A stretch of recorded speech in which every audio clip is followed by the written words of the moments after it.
For a decade, I had lived with a single purpose: security. Every spare dollar I earned from my work as a freelance graphic designer went into a savings account that I protected like a sacred vault. My clients at the Boston marketing firm where I sometimes contracted praised my eye for detail, and that same meticulous attention went into watching my bank balance grow. I skipped vacations to Nantucket when my friends invited me, said no to unnecessary expenses like the latest iPhone, and even ignored the growing pain in my back from hunching over my computer, all just to see those numbers climb. That $200,000 wasn't just money. It was proof that I could shape my own destiny if I stayed focused. Growing up in a small Connecticut town where my parents lived paycheck to paycheck, I'd promised myself I'd never feel that financial anxiety again. Each deposit was a step toward true independence. My husband, Mark, knew of the account, though he had never asked about it much. We had always kept our finances somewhat separate since we married 6 years ago, which suited me fine. He managed his teacher's salary, and I handled my freelance income. I trusted him, but I didn't trust the world not to change. The 2008 recession had hit my parents hard, and I carried that memory like a warning. My savings were my cushion, my escape hatch, my power, especially in a household where his mother's presence seemed to fill every room, even when she wasn't around. Diane never liked me. From the moment Mark introduced us at that Christmas dinner, in their Brookline home, I could tell. Her eyes were always evaluating, her words always sweetened with subtle contempt. "Oh, Sarah, that's an interesting dress choice," or "Your career sounds so flexible. It must be nice not having real deadlines." To her, I was the outsider who had married her perfect son and never really deserved a place in the family. Every Sunday dinner at her house was an exercise in restraint. She'd talk about Mark's ex-girlfriend Melissa, who had gone on to become a pediatrician. Such noble work.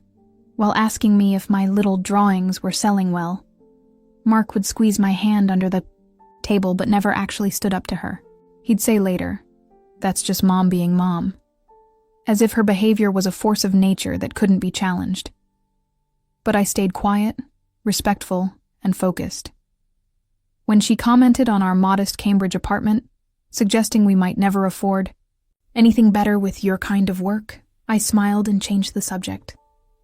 When she accidentally excluded me from family photos, I offered to take the picture instead.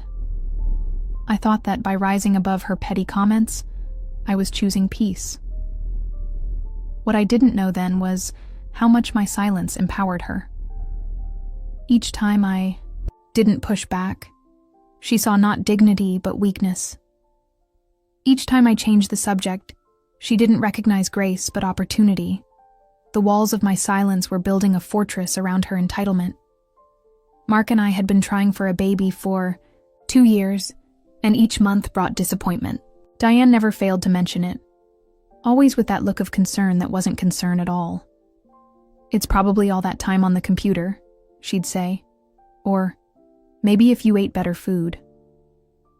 Her own daughter, Lisa, had gotten pregnant just by thinking about it, according to Diane.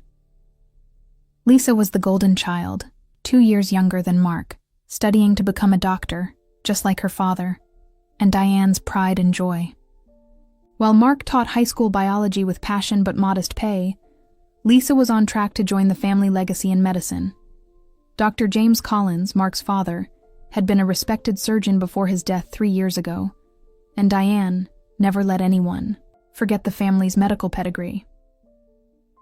The irony was that Lisa and I actually got along well when Diane wasn't around. She'd sometimes text me funny memes about overbearing mothers or call to vent about the pressure she felt. But in her mother's presence, Lisa became a different person. Competitive, dismissive, careful to maintain her position as the favored child. Through it all, I kept working, kept saving. Some nights, after particularly difficult encounters with Diane, I'd check my account balance just to feel that sense of control again. The growing number was my secret rebellion, my silent promise that someday I would have options. I had no idea how far Diane would go to break that peace I'd been so carefully maintaining. I had no clue that my fortress of silence had only convinced her that I was someone who wouldn't fight back when it really mattered. I couldn't have known that my sister-in-law's medical school dreams would become the weapon Diane would use to test just how much she could take from me. Looking back, there were warning signs. The way she'd started asking Mark about our finances, more frequently, her sudden interest in my work schedule and clients, the casual mention of international medical schools and their prohibitive costs. But I was too focused on my own goals, too certain that my boundaries were clear, too trusting that my husband would protect what was mine. It was late May when everything changed. The maple trees outside our apartment had just filled with bright green leaves, and I'd opened the windows to let in the spring air. I had no idea that I was about to learn exactly what my years of hard work and careful saving really meant to the people who claimed to care about me. I came home that Tuesday after meeting with a new client in downtown Boston. The meeting had gone well. A small publishing company wanted me to redesign their book covers, promising steady work for months. I was still buzzing with excitement as I climbed the 3 flights of stairs to our apartment, mentally calculating how much I could add to my savings from this new contract. The door was unlocked, which was unusual. Mark's blue Honda was parked outside, though he should have been teaching until 4. Then I spotted Diane's silver Lexus. My stomach tightened, but I forced a smile as I pushed the door open. They were sitting at our small kitchen table, both smiling like they'd just secured a place in heaven. Diane wore her pearl necklace, her celebration attire, and Mark had that eager-to-please expression I'd come to recognize whenever his mother was around. Her eyes sparkled with smug satisfaction, and my husband looked oddly relieved, as if he'd just put down a heavy burden. "Sarah! Perfect timing!" Diane exclaimed, her voice syrupy sweet. "We have wonderful news." I set my laptop bag down slowly, noticing a stack of papers on the table between them. Bank papers. My bank. What's going on? I kept my voice even, though my heart had started racing. Diane's smile widened as she handed me the bank slip. At first I didn't register what I was looking at, but then I saw the exact figure, $200,000. Gone. The balance read 0, with a withdrawal date of yesterday. "We did it," she announced, clapping her hands together. "Lisa got accepted to Edinburgh Medical School. It's one of the best in Europe. You know." Mark nodded enthusiastically. "It's incredible, Sarah. They only accept a handful of international students each year." I stared at the paper, then at them, waiting for someone to explain why my bank statement was on our kitchen table, why my account was empty, why they were celebrating. Diane didn't notice my confusion, or chose to ignore it. She launched into a speech about how I should be proud.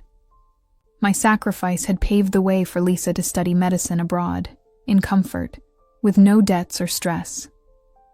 Now her future is guaranteed, she beamed. Just imagine our Lisa becoming Dr. Collins in one of the most prestigious programs in the world. My husband nodded, adding that it was for the greater good, that family-supported family, and that I had always been so generous. "We knew you'd want to help," he said, reaching for my hand. I pulled it away. "You took my money?" The words felt strange in my mouth, as if I were speaking a language I didn't know. Diane's expression flickered briefly before settling back into self-satisfaction. "We transferred it, yes.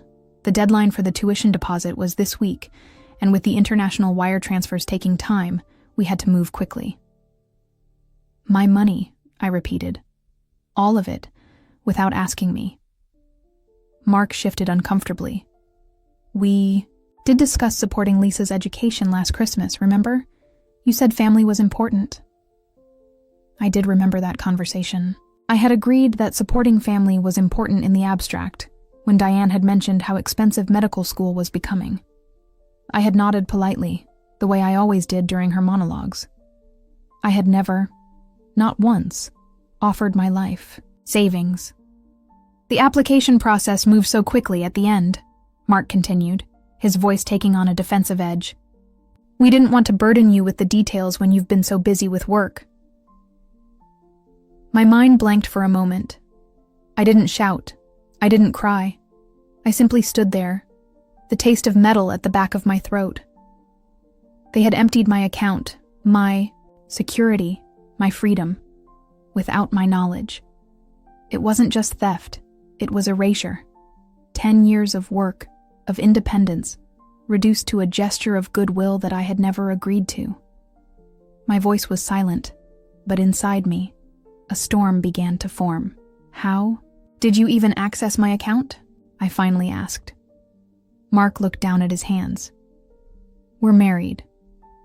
The bank let me add my name as a joint holder last month. I told them it was a surprise for our anniversary, that we were combining finances. Our anniversary wasn't until November. You forged my signature. It wasn't a question. It wasn't like that, he protested. I just signed the way you would have. I know your handwriting. Diane cut in, her tone sharpening. Let's not be dramatic, Sarah. This is a family matter. Lisa needs this opportunity, and you have a steady income. You can always save more money. More money. As if a decade of careful planning, of saying no to myself time and again, could simply be replaced. As if my autonomy was worth nothing compared to Lisa's ambitions. Does Lisa know? I asked quietly. Something. And Diane's expression shifted. She knows we're helping with tuition, of course. She's very grateful. Does she know you stole the money from me? Mark stood up. Nobody stole anything. This is what families do. They help each other. My father paid for my entire education. Your father chose to do that, I said. I didn't. Choose this. Diane's face hardened. Well, the money's already been transferred to the university. The first semester's tuition and housing are paid in full, and the rest is in a special account for her living expenses. It's done. Done. Just like that. My security, my choice, my voice, all done away with by these two people who claim to care about me. I walked to the refrigerator and poured myself a glass of water, my movements mechanical. I could feel them watching me, waiting for the explosion, the tears, the surrender. Mark knew I hated confrontation. Diane knew I always backed down eventually. They expected me to follow the same script I always had. Lisa leaves next month, Diane continued, apparently taking my silence as acceptance.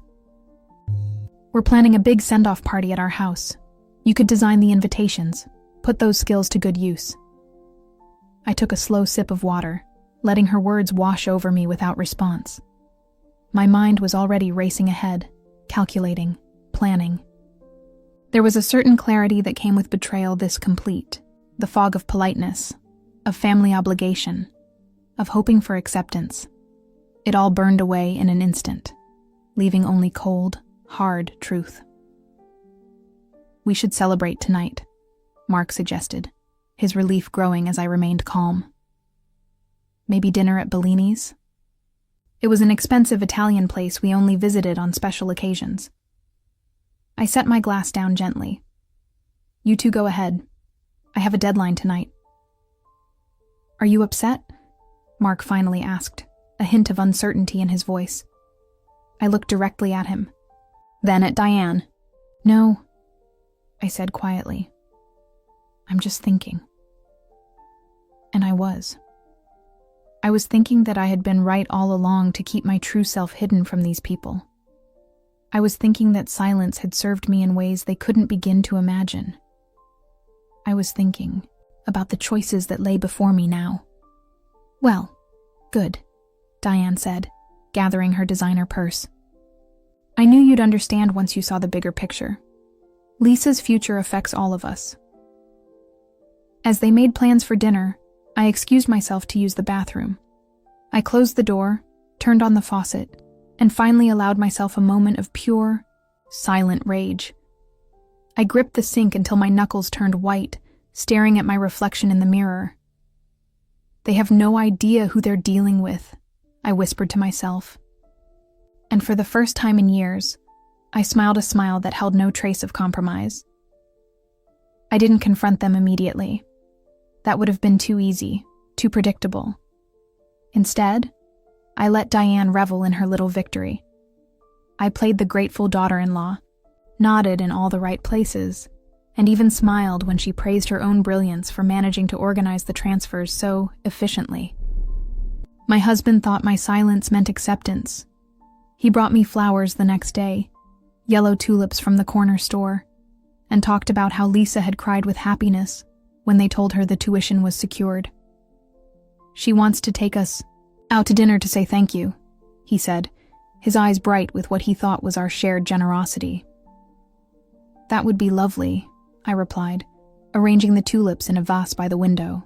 I wondered if he noticed that my voice had changed, that my words were just words now, empty of the warmth that had once flowed between us.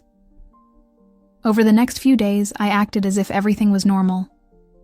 I cooked dinner, helped with the packing for Lisa's trip, and even offered to drive them to the airport when the time came. I sat through a planning meeting for Lisa's going-away party at Diane's house in Brookline, suggesting menu items and color schemes as if I were fully invested in the celebration. "You're being so good about this," Lisa told me privately as we folded her new clothes purchased with my money, into suitcases in her childhood bedroom. "Mom said you might be difficult." I looked up at her, this young woman who had no idea of the cost of her opportunity. "Why would I be difficult? This is your dream." She seemed relieved. "I know, but it's a lot of money. I promise I'll make it worth it. I'll be the best doctor ever." I nodded, wondering if she would feel the same if she knew the truth. But I didn't tell her. This wasn't her betrayal. She was just accepting what her mother and my husband had presented as a gift freely given. Meanwhile, I watched as my savings paid for luxury luggage, first class, tickets, and elite student housing near the Royal Mile in Edinburgh. Diane had insisted on the best of everything. "She needs to focus on her studies, not worry about living conditions," she explained, as if roughing it in standard student accommodation might somehow damage Lisa's medical career. She looked at me with a strange kind of pity, as if I were a noble fool who didn't understand sacrifice until it was taken from her hands. "It's amazing how things work out," she said one afternoon as we shopped for Lisa's winter wardrobe. "James always wanted both our children in medicine. He would be so proud." I smiled and held up a cashmere sweater. "This would look good with her coloring." Diane took it from me, checking the price tag before adding it to our growing pile. "Perfect. The Scottish winters are brutal." She paused, studying me. "You know, Sarah, I've always worried that you were too independent for our family, but you've really shown your commitment these past weeks." Independent. It was the closest she'd ever come to acknowledging that she had targeted my independence specifically. My smile never faltered as I picked up another sweater, this one even more expensive. But inside, I was gathering strength. There was something none of them knew. Something that would turn their self-congratulations into horror. Because while they thought they had outwitted me, they hadn't even realized the account they drained wasn't the real one. I had learned long ago not to keep all my eggs in one basket. 5 years earlier, when Diane had started making comments about Mark's financial responsibilities to the family, I had quietly opened a separate account at a different bank. I had transferred most of my savings there, leaving just enough in the joint accessible account to avoid suspicion. Every month since then, I had deposited the majority of my earnings into my private account, with only a modest portion going to the decoy. The money they had stolen, and it was theft, regardless of family ties, was substantial. But it wasn't my everything. My real savings remained untouched, secure in an account under my maiden name with a mailing address at a P.O. box Diane knew nothing about. As Lisa's departure date approached, the Collins family machine kicked into high gear. The going-away party was set for the Saturday before her Monday flight. Diane had invited 50 people, relatives, friends, her country club acquaintances, all to witness her daughter's ascension to medical royalty. "We'll need to say a few words," Mark told me the night before the party as we lay in bed, not touching. "Mom thinks it would be nice if we gave a joint speech about supporting Lisa's journey." I turned to look at him in the dim light. This man I had married, who now seemed like a stranger. "What should I say?" I asked, curious what script he had prepared. "Just talk about how proud we are, how we believe in investing in the future, that kind of thing." He hesitated, "and maybe mention how we're honored to help make it possible." Honored to have been robbed. I almost laughed. "I'll think of something appropriate," I promised. The party itself was exactly as Diane had planned, ostentatious, self-congratulatory, and centered entirely on her role as the mother of a future doctor. Our house in Cambridge was deemed too small, so she hosted at her home, with catering from an expensive Boston restaurant and a professional photographer documenting everything. I wore a blue dress I'd had for years, my only jewelry a simple silver necklace. Diane had raised her eyebrows when I arrived. "You could have bought something new for the occasion," she commented, smoothing her own designer outfit. "I'm saving my money," I replied with a pleasant smile that made her laugh. Lisa was the star of the show, of course, graciously accepting well wishes and gifts from the parade of guests. She did look happy, excited about her future, and for a moment, I felt a pang of regret that her opportunity was built on such a rotten foundation. Diane orchestrated the evening with precision, making sure everyone knew exactly how much she had sacrificed for her daughter's future. "We've always believed in investing in education," she told her enraptured audience during her speech. "No matter the cost." When it was our turn to speak, Mark went first, his teacher's voice projecting confidence as he talked about family legacy and supporting the next generation. Then he turned to me, his expectant smile inviting me to continue their narrative. I stepped forward, aware of all eyes on me. Diane's triumphant, Mark's relieved, Lisa's grateful. I felt a strange calm as I looked out at the crowd of people who had no idea what had really happened in our family. "When I was growing up," I began, "my parents taught me that respect was the foundation of any relationship. That taking without asking was never acceptable, no matter the reason." I paused, watching Diane's smile flicker slightly. "But they also taught me that true strength isn't always obvious. Sometimes it's quiet, patient, waiting for the right moment." Mark shifted beside me, suddenly uncertain. "Lisa," I continued, turning to my sister-in-law, "I wish you every success in Edinburgh. I believe you'll make an excellent doctor, and I want you to know that whatever happens next, none of it is your fault." Confusion crossed her face, but I was already turning back to the crowd, raising my glass in a toast. "To Lisa's future," I said, "may it be built on honesty from this point forward." Diane quickly took control of the microphone after that, hurrying the party along to cake and coffee. But I could feel her watching me for the rest of the night, a new wariness in her gaze. Good. Let her wonder. Let her worry. The storm was coming, but not quite yet.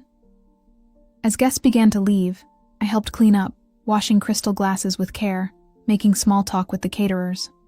I was the perfect daughter-in-law right until the end, when only family remained. "That was quite a speech," Diane said as we gathered in her kitchen, her voice tight with barely contained anger.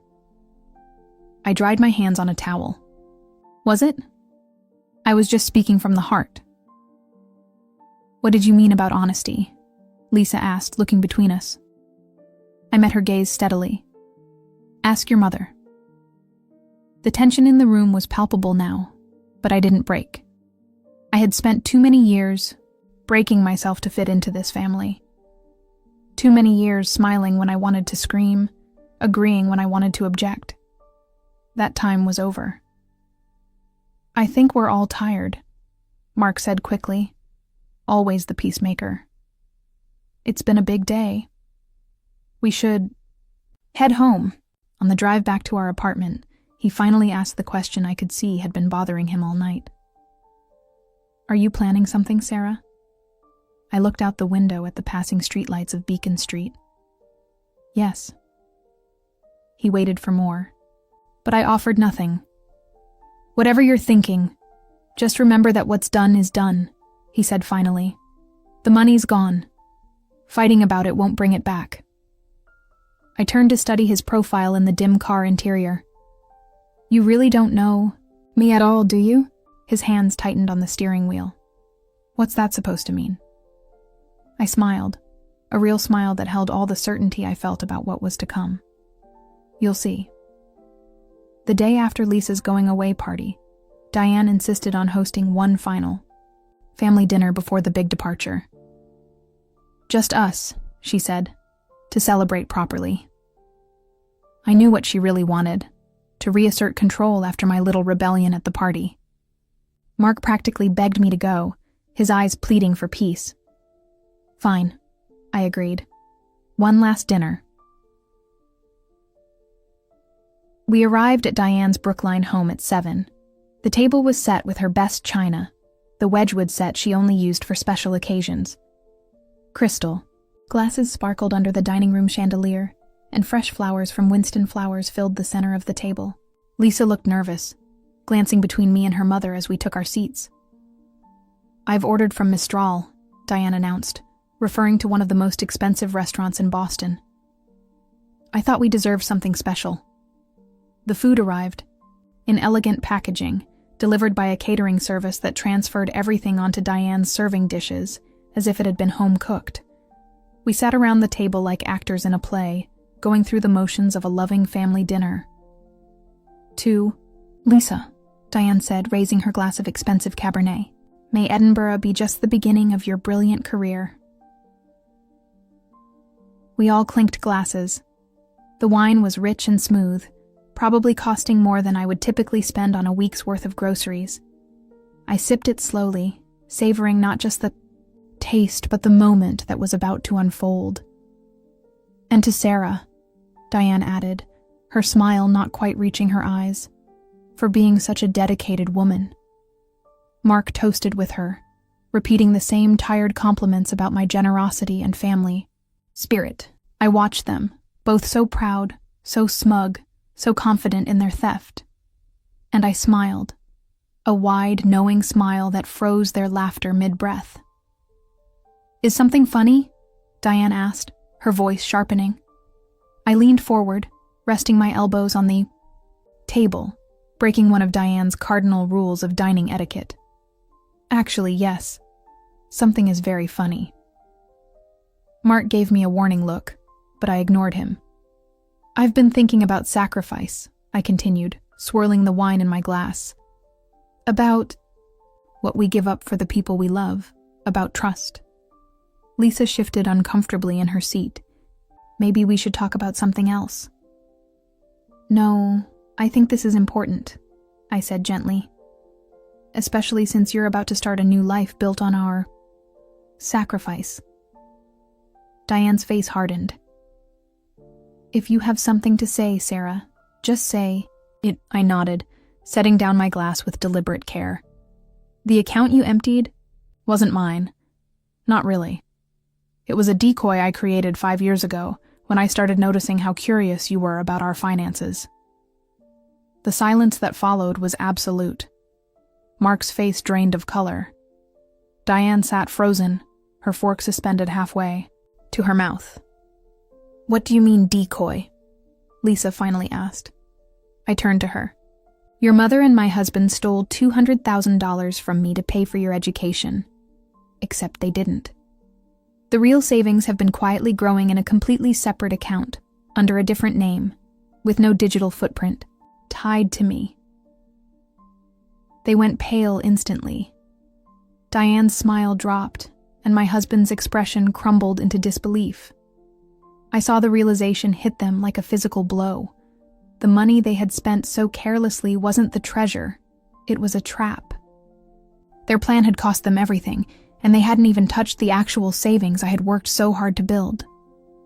"You're lying," Diane whispered, but her voice lacked conviction. I pulled out my phone, opened an app, and slid it across the table. The screen showed my real account balance, $347,582.19. "I'm not stupid," I said quietly. "I grew up watching my parents struggle after trusting the wrong people. I learned to prepare for betrayal." Mark stared at the phone, then at me. "Why would you do this? Why not just tell us about the other account?" The question was so absurd that I actually laughed. "Why would you steal from your wife? Why not just ask me about helping Lisa?" Lisa looked horrified. "You stole from Sarah? Mom, you told me the money was offered freely." Diane's composure cracked. "It wasn't stealing. It was reallocating family resources to where they were needed most. Your future is more important than her little nest egg." "My little nest egg," I repeated, taking back my phone. 10 years of my life, my safety net, my freedom. I looked directly at Mark. Our marriage. He reached for my hand, but I pulled away. "Sarah, we can fix this. The bank can reverse the transfers." "No," I interrupted. "The transfers stay exactly as they are. Lisa deserves her education, but you need to understand what you've actually done." "What does that mean?" Diane demanded, her voice rising. I stood up slowly. "It means you haven't taken my security. You've taken your own. The account you emptied? It was in both our names, Mark. That means you're equally responsible for the withdrawal." His face paled further as understanding dawned. "The taxes?" I nodded. "The IRS will have questions about a $200,000 withdrawal, and when they investigate, they'll find that the money went to pay for Lisa's education, not a qualified educational expense for a tax-free withdrawal. That means taxes and penalties on the full amount." Diane slammed her hand on the table. "You planned this." "No," I said calmly.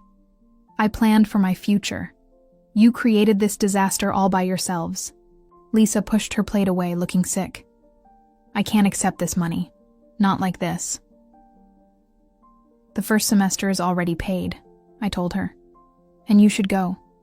This isn't your fault." I turned back to Mark and Diane. "It's theirs." Diane stood up, trembling with rage. "This is how you repay our family for taking you in? For making you part of something greater than your small-town existence?" I laughed again, genuinely amused by her perspective. "Taking me in? I never needed rescue, Diane. I was doing just fine before I met your son, and I'll do even better, now that I'm leaving him." Mark's head snapped up. "Leaving? Sarah, you can't be serious." "Actually, it's the only thing I've been serious about since I walked in here tonight."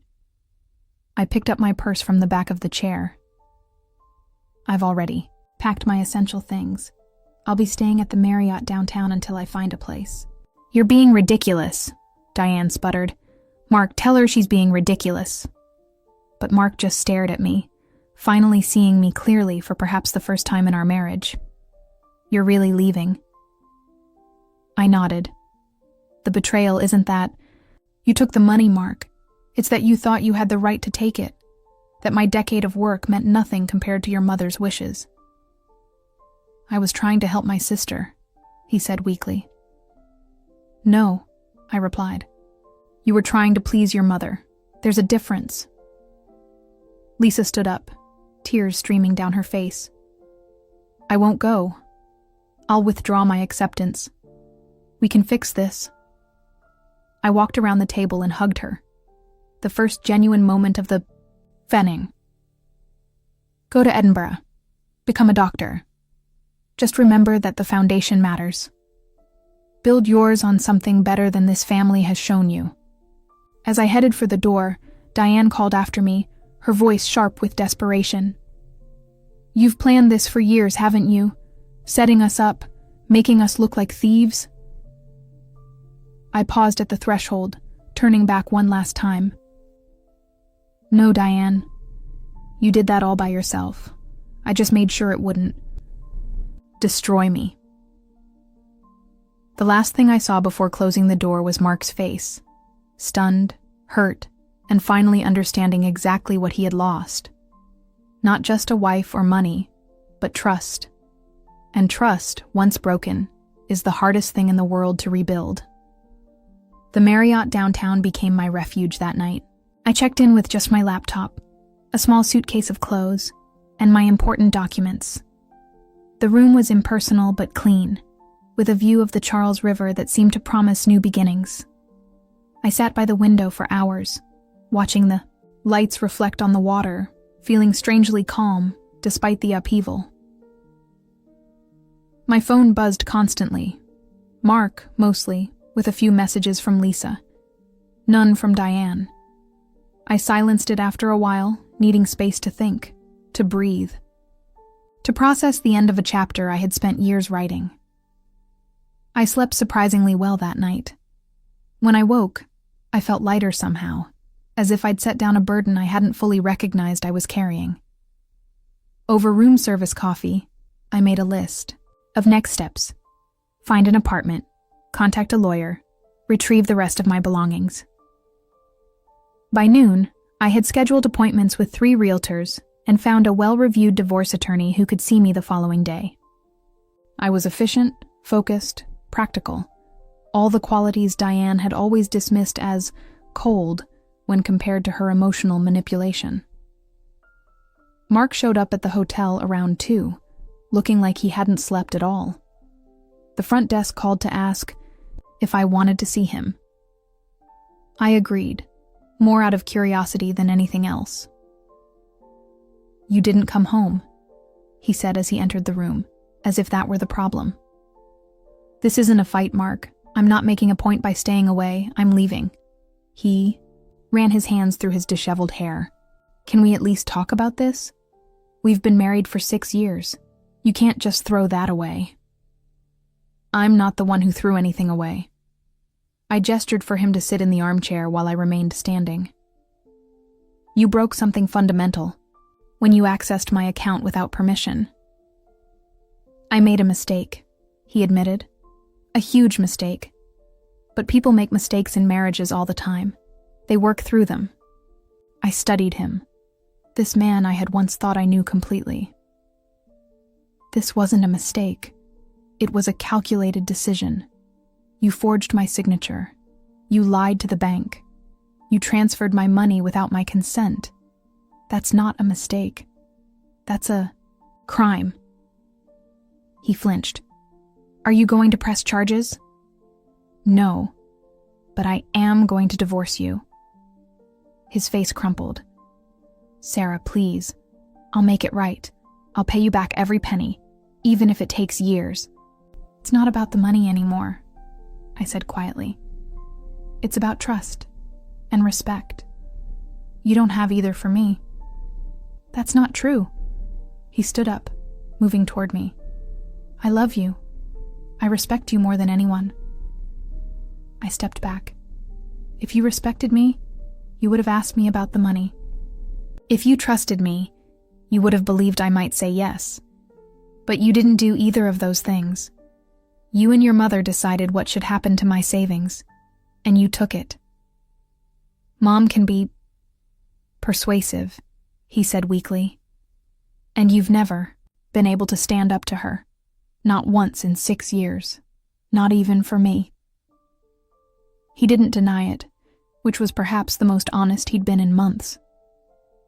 I moved out the next morning. My bags had already been packed, I told him. "I'm not coming back." "Mark," his eyes filled with tears. "Where will you go?" "I've got appointments to see apartments this afternoon. I'll text you when I'm ready to pick up the rest of my things." Just like that? It's over? I sighed. It was over the moment you decided my hard work was yours to give away. He tried to apologize, to explain, to beg. He promised to stand up to his mother, to cut her off if necessary, to go to counseling, anything to save our marriage. But trust isn't something you can repair once it's been burned down to ash. We both knew it, even if he wasn't ready to admit it. After he left, I viewed 3 apartments and signed a lease for a 1-bedroom in Cambridge, not far from Harvard Square. It was smaller than the place Mark and I had shared, but it was all mine. I could move in the following week.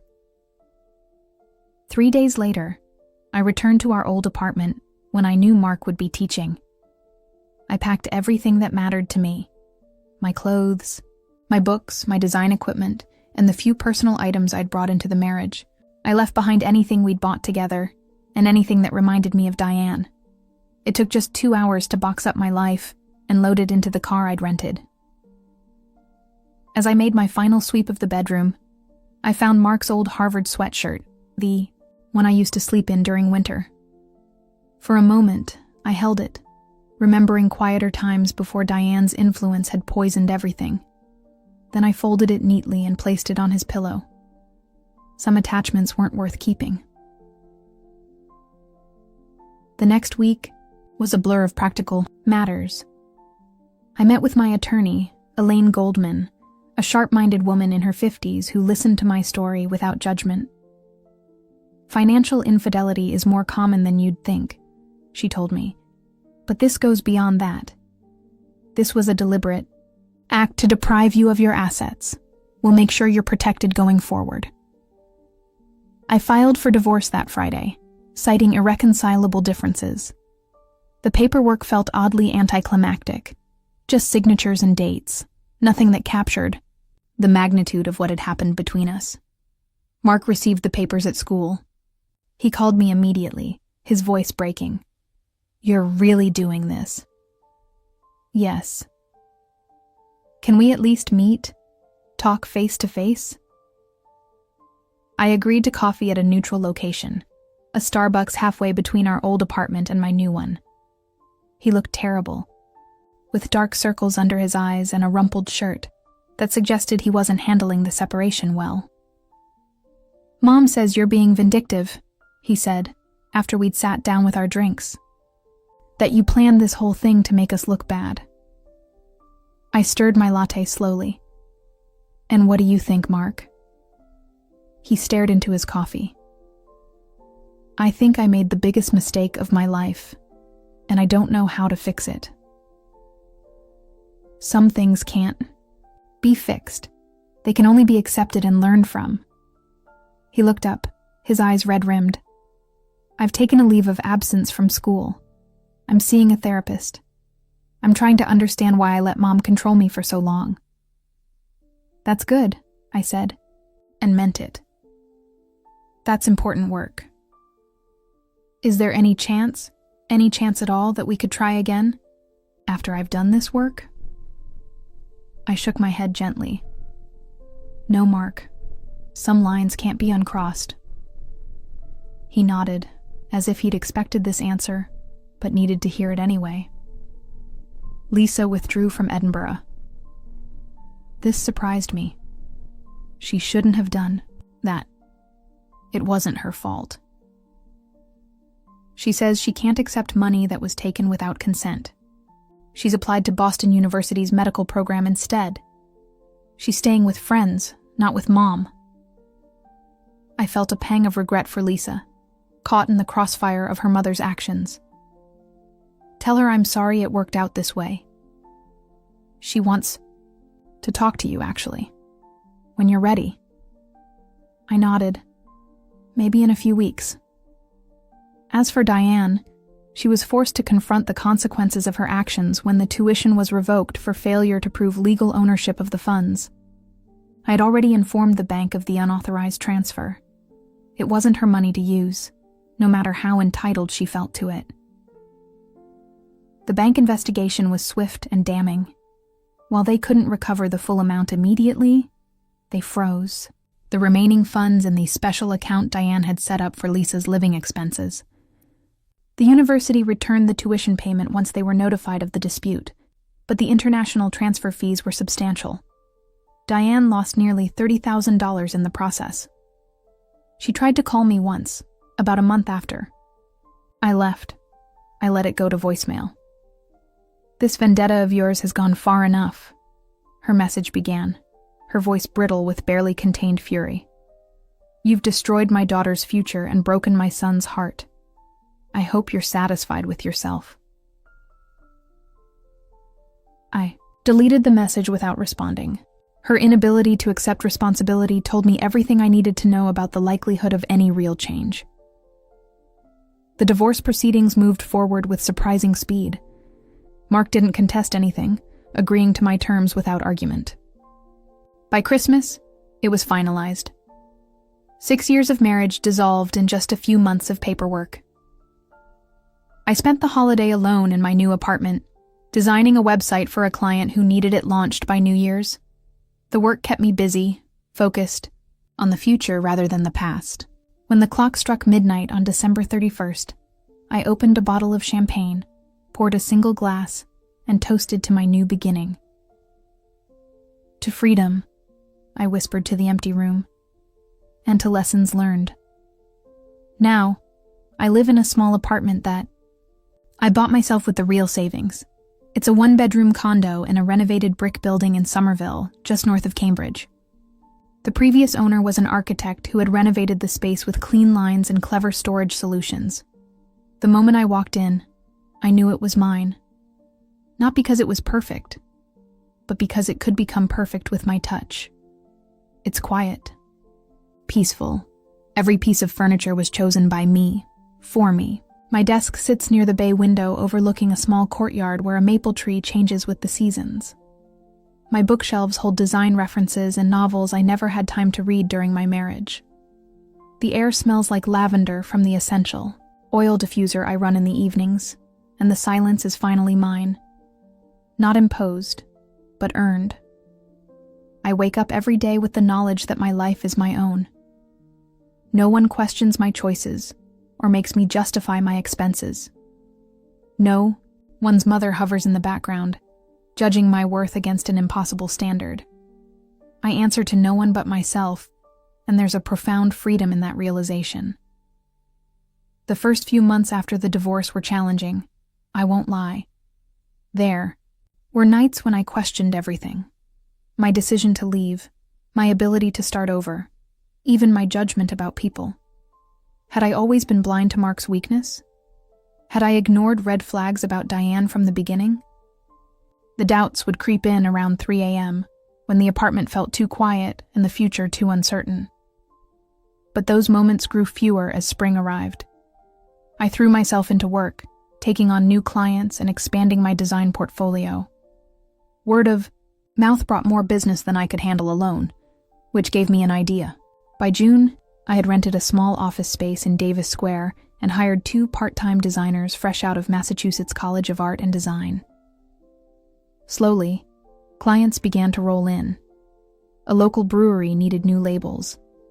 A tech startup wanted a complete brand identity. A publisher offered me a contract to design covers for their entire young adult line. The independence I had fought so hard for now sustains me, not just financially, but emotionally. I no longer feel like I have to justify my value or defend my choices. I am my own safety net, my own future, and my own legacy. My little firm, Collins. Design, ironically keeping the surname I'm in the process of changing back to Miller, has grown steadily over the past 6 months. We now have 5 employees, including an office manager who handles the business side that I never enjoyed. Our client list includes businesses throughout New England, and last month we landed our first national account, a cosmetics company based in New York that wants us to redesign their entire product line. I pay myself a good salary but continue to save aggressively. The lessons of financial independence aren't easily forgotten, but I've also learned to balance saving with living. Last fall, I took my first real vacation in over a decade. 2 weeks in Portugal, wandering through colorful streets, eating seafood by the ocean, and sketching architecture in my travel journal. I returned refreshed and full of new ideas. Lisa reached out about 3 months after the divorce was finalized. We met for coffee at a quiet cafe in Inman Square, neutral territory for both of us. She looked tired but determined, her pre-med studies at Boston University clearly demanding. "I wanted to apologize," she said as soon as we sat down. "I had no idea where that money really came from. Mom told me you had offered it." "I know," I assured her. "I never blamed you." She twisted her napkin nervously. "I've moved out of Mom's house. I'm sharing an apartment with 2 other students, near BU." "How's that going?" "It's hard," she admitted. "Mom cut me off financially when I refused to take her side against you. But it's also freeing. I'm making my own decisions for the first time." I nodded, understanding exactly what she meant. "How are you paying for school?" "Loans, mostly, and I'm working part-time at a lab on campus. It's not glamorous, but it's honest." She looked up, her expression serious. "I want to pay you back someday, every cent. The money wasn't taken from me, remember? My real savings were safe. Still, what Mom and Mark did was wrong. I don't want my career built on that." I studied her face, so like Mark's in some ways, but with a strength I'd never seen in him. "How about this? When you're a doctor, treat your patients with integrity. That will be repayment enough." We've kept in touch since then, meeting occasionally for coffee or lunch. She's becoming her own person away from Diane's influence, and I find I genuinely enjoy her company. Last week she told me she's specializing in family medicine with a focus on underserved communities, about as far from Diane's prestigious medical dynasty dreams as possible. Mark and I have had minimal contact since the divorce. He sent an email around his birthday, thanking me for forcing him to grow up. He's still teaching, but has moved to a school in western Massachusetts, far from Boston, and more importantly, far from his mother. I wished him well, but didn't invite further correspondence. Some doors are better left closed. As for Diane, I heard through Lisa that she's telling everyone I abandoned the family during a time of need. Apparently, in her version of events, I callously withdrew support for Lisa's education at the last minute, forcing her to attend a second-rate American medical school instead of the prestigious Edinburgh program. I don't bother correcting the narrative. People who know me understand the truth, and those who believe Diane wouldn't listen anyway. Sometimes I think about her, my ex-mother-in-law, and I wonder if she ever realized the true cost of what she did. The loss of her son's proximity, her daughter's trust, and the respect of family friends who eventually learned what really happened. But I don't dwell on it. Her world was built on control. Mine is built on freedom. And freedom, I've learned, is worth more than any stolen dollar. The experience changed me, without question. I'm more cautious now about who I let into my life. I vet friends carefully and keep most people at a comfortable distance. But I'm also more authentic. I no longer smile and nod when someone crosses a boundary. I speak up, clearly and firmly, about what I will and won't accept. It's cost me some relationships, but those weren't ones worth keeping.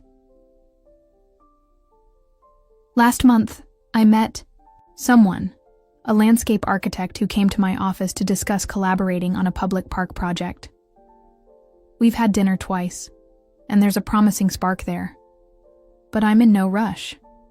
I'm enjoying the slow unfolding of getting to know someone new, without the pressure of proving my worth or fitting into their family structure. He knows I value my independence, and so far, he seems to respect that boundary. My therapist, yes, I finally started seeing one, says I'm doing remarkably well for someone who experienced such a profound betrayal. You had the emotional intelligence to prepare for it, she told me during our last session. That's unusual and speaks to your resilience. Maybe she's right. Or maybe I just had a good teacher in Diane, who showed me exactly how far some people will go to get what they want. Either way, I'm grateful for the lesson, painful as it was. This morning, I woke before dawn and made coffee in my small but perfect kitchen. I sat by the window and watched the sky lighten over Somerville, the silhouettes of triple-deckers gradually taking shape against the pale blue. A cardinal landed on my window ledge, a flash of brilliant red against the brick of the building opposite. In that moment, I felt it, not just contentment, but joy. Pure, uncomplicated joy in the life I've built from the ashes of betrayal. The realization that I didn't just survive, I flourished. Tonight, I'll meet with a potential new client, then have dinner with a friend from my design program who's in town for a conference. Tomorrow, I'll review portfolios for a possible new hire as the business continues to grow. My calendar is full, my bank account is healthy, and my heart is finally, completely my own. The path forward isn't always clear, and I know there will be challenges ahead, but I face them now with the confidence of someone who has already weathered the worst storm. Whatever comes next, I'll meet it on my own terms. My future, my way. And that, I've learned, is the greatest security of all.